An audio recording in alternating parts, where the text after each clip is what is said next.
Hello everyone, Edain here, and I'm going to keep the intro short a bit because there's a lot to go over. So this video I'm going to be ranking every single ring hero from the worst to the best. Some of them will feel a bit obvious, some won't, but I'm hoping I can get all of this done in a quick amount of time because, there's a lot to go over. Okay, let's begin. Down at number 16, the lowest spot, we have our newest ring hero, SMAUG. And you may be wondering, why put SMAUG at the very bottom? He's like a really powerful hero, right? Yes, he is a very powerful hero. He is a terrible ring hero. Let me explain. So firstly, his main ability, Inner Flames, he burns everything around him. If you can't see, I've done a bit of a demonstration. He burns no matter what he touches. Only in water, there's no fire. So you can't actually build anything around him because it'll instantly burn. Let me just make a nice demonstration. I build a fisher, it gets destroyed. Secondly, his fire does not give him XP, it just gets thrown into the ether. So unless you have him already level 10, you're not going to enjoy Ring Hero SMAUG.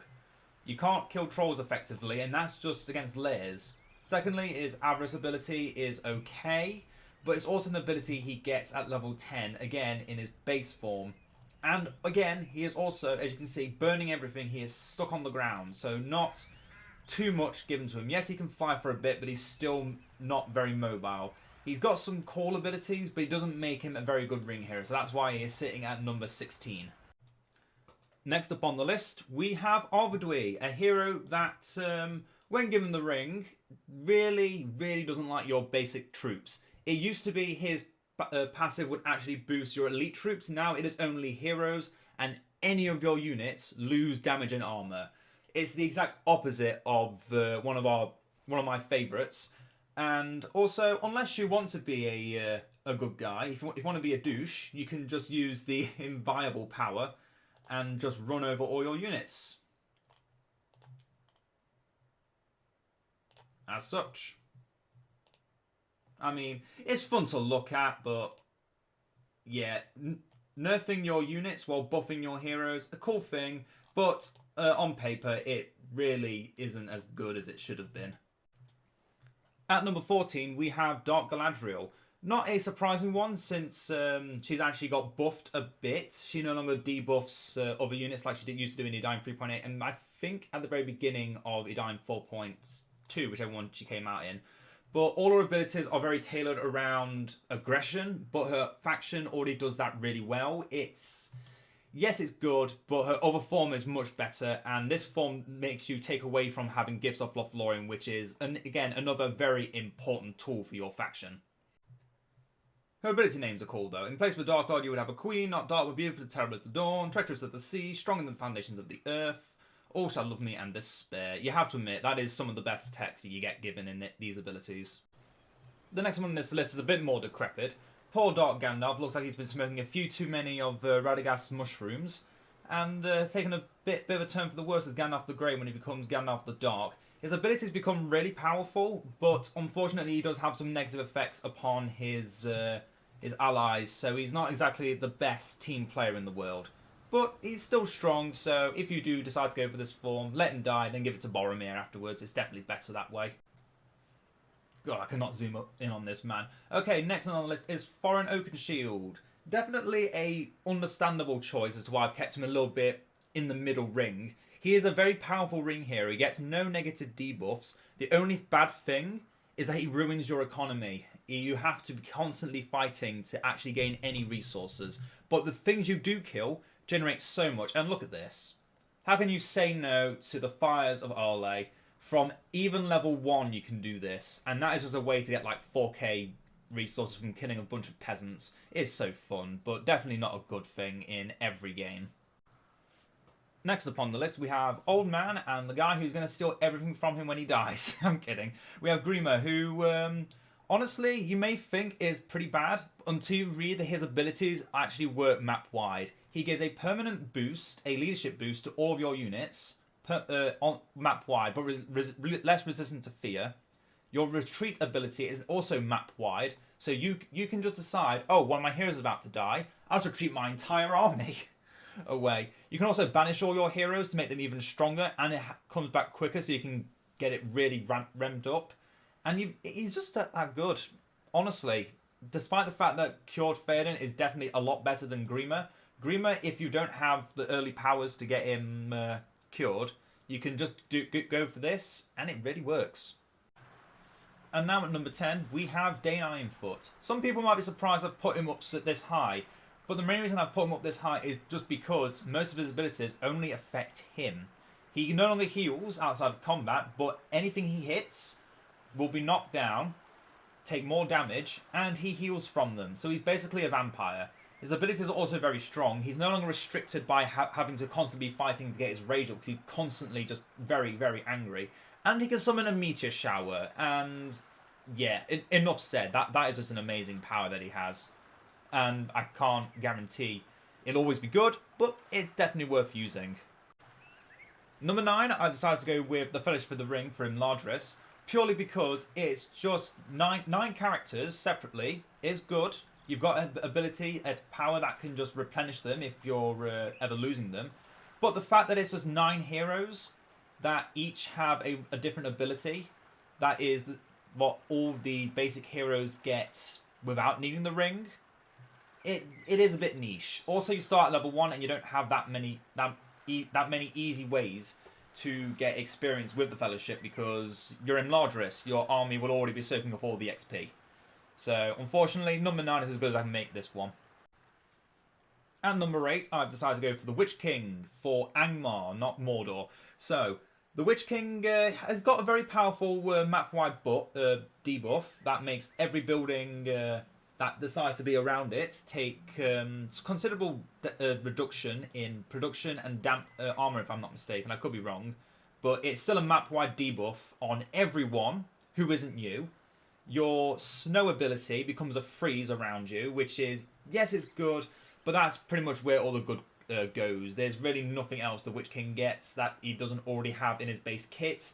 It's some good abilities, but it doesn't really make him unique enough to feel like a ring hero, if you get what I mean. It just makes Angmar even more annoying to battle against than they already are, which, at the end of the day, I'm going to make this one quick because this is hurting my eyes. Galadriel the Bright, as I'm going to call her, is definitely a very good ring hero. Although I would have put her up higher on the list if it weren't for the fact that you can actually get this form just from using a power.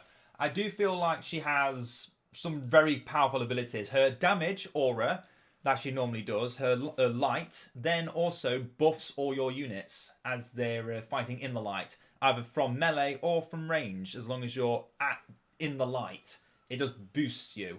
And her abilities are already really powerful base game, so when she gets the ring, she does even better. Similar reasons for the Witch King as to why she's not higher on the list, but I would definitely say she's good. This is definitely the form you want with Galadriel 90% of the time.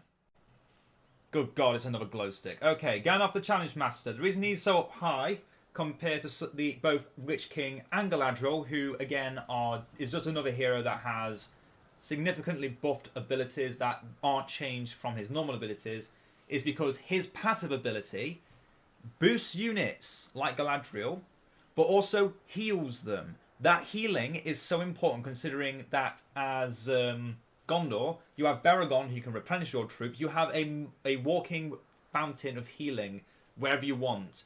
Plus, Gandalf's abilities are definitely better than both the Witch King and Galadriel combined. I'm fairly certain his lightning sword could kill them both before they even know what's coming. But other than that, he is definitely staying here at this level. But guess who's next? And next we have Boromir. Now, a lot of people are going to be mixed about this one.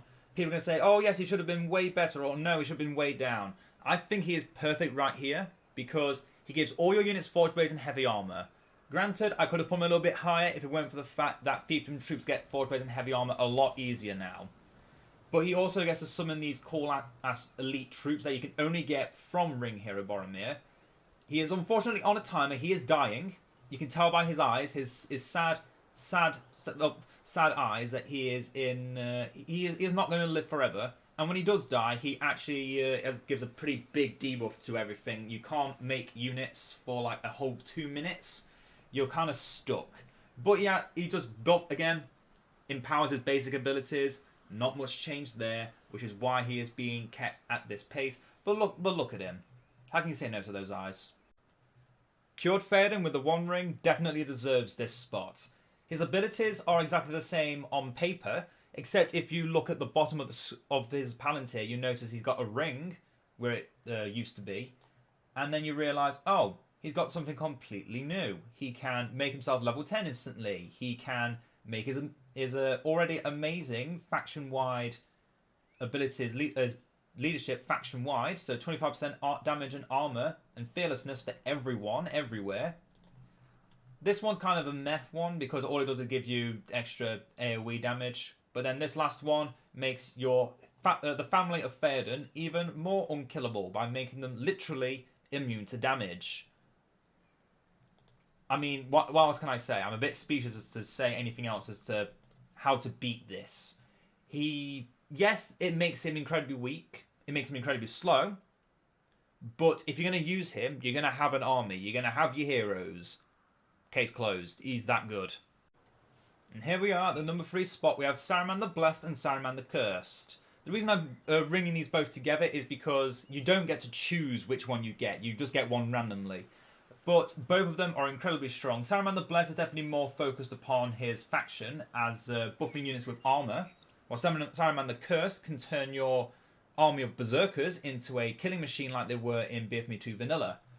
But the biggest thing that makes this change is the fact all his abilities are different in some degree, but also his attack. Let's just have a look at this cave troll lair over here. Have Saruman walk towards it and just let us show you what he can do. In his blessed form, as you can see, there's lightning crackling around him. He now shoots lightning and knocks back anything that gets hit by it.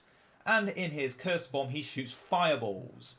I mean, if this is not an indication of a faction leader that got the ring, became super powerful, and just likes flaunting his strength, it's just so good. It makes him one of the best ring heroes by far. And also, you just don't have many counters to him. You have to actually get up in his face, and he can just snipe you at long range and keep knocking your hero killer out of commission. Very few heroes have an actual answer to this. You'll need an army to defeat Saruman the Cursed and or Blessed. Also, at level 10, they have a literal thunderstorm or firestorm, and the thunderstorm can be channeled indefinitely. So let that be an indication, Edain team. Don't nerf this. It is perfect. It is absolutely perfect. Next, in the number 2 spot, we have DURIN the 7th. Definitely one of my favourite heroes by far, and definitely my second favourite ring hero. He just can't be stopped. Firstly, he's completely unique to DAIN, similar to how Elrond is unique to the Fellowship.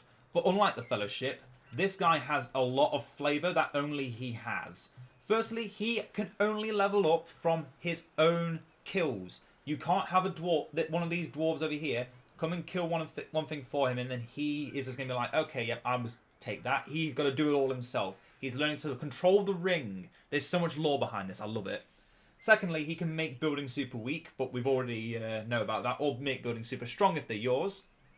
Then when he reaches level 5, you have to speak to DAIN for a while. Say like, hey bro, I need... I think I'm ready. And then he's like, oh, hey, bro, yeah. Just, sorry, camera messed up there. Sure, hey, bro, I can go to Khazad-dûm now, right? Yeah, of course you can. Well, then I take some doors with me, and I pop them in the oven. And now he's back. And now he can even make buildings. That's right, they just made him even better. It's, oh, I love this hero so much. He can build buildings that can recruit units from all 3 dwarf factions. He can create heroic statues anywhere on the map. And he can create mithril workshops, which can then place mithril mines on any mountainous area. So if you're on a map with lots of mountains, use it. Use everything. And then obviously, just like THORIN, he's got Fires of Erlais Forge. It's just so well done. The first ring here that actually requires you to put in so much effort to get so much payoff. I love it. I love it so much. I imagine in PvP it's terrible, but in the PvE game, it is just so fun to see this character shine. He is definitely a treat to behold, and I hope everyone that does like him goes and uses him. And now we come to number 1. And then at number 1, who would have guessed it, we have the Lord of the Rings himself, Sauron. Just, what can I say? He does everything. In all his forms, he just has so much versatility, and then in his ring hero form, he just gets the best of all of it and more. He has his original BFME2 Firestorm ability. He has mind control. He has healing. He can heal himself. He has fear. He still has his influence of Sauron, which makes him better than some heroes that have other things that they lose. He has his power of darkness, which can just be used to cause mini AoEs when your units die, which they will. He regenerates your units passively. He can summon his Dark Fortress. He can suck everyone in his Dark Vortex for a long amount of time. And if you're stupid enough to fight him at level 10, he can then also just use the power of the ring and make himself, literally, in his description, he makes himself the most powerful unit in the entire game. There's just nothing that can compete with this man, honestly. He has definitely earned the top spot, and I have to say, anyone that tries to defy Sauron with the ring is going to either die or get their game crashed. Well, I hope everyone enjoyed this video. I put so much effort into this one, I have to admit. I really want to try and do more videos like this. The only problem is knowing the fact that it takes a lot of time out of my already very busy schedule. So I'll probably be live streaming less, making videos less, if you guys enjoy this kind of content more than my regular content. If that's the case, then great. I'll make more of this, because I know it will be something that you all enjoy, and it spices up the channel a bit more. But obviously I'll be going back and forth between live streaming and doing normal battles in a week. It's just, I just want to try and do new stuff again, and I feel like this is going to be something that everyone will enjoy, and I actually enjoyed making this. I really did. I put so much time. Look at how much time I put in. From the first save to the last. Don't include these because I did these on a different day. But yeah, 2 hours it took me to get 5 factions, and it took me another 2.5 hours to get the rest. I spent nearly 5 hours making this video, and I really hope everyone that watches really does enjoy. And if you want to see more like this, give me some suggestions. I'm open to all kinds of suggestions for these kinds of videos. I don't particularly want to do challenges, but I want to do rankings. I really want to try and do some new stuff that you'll like. So I hope you all enjoyed. I keep saying it several times and don't know why. But see ya.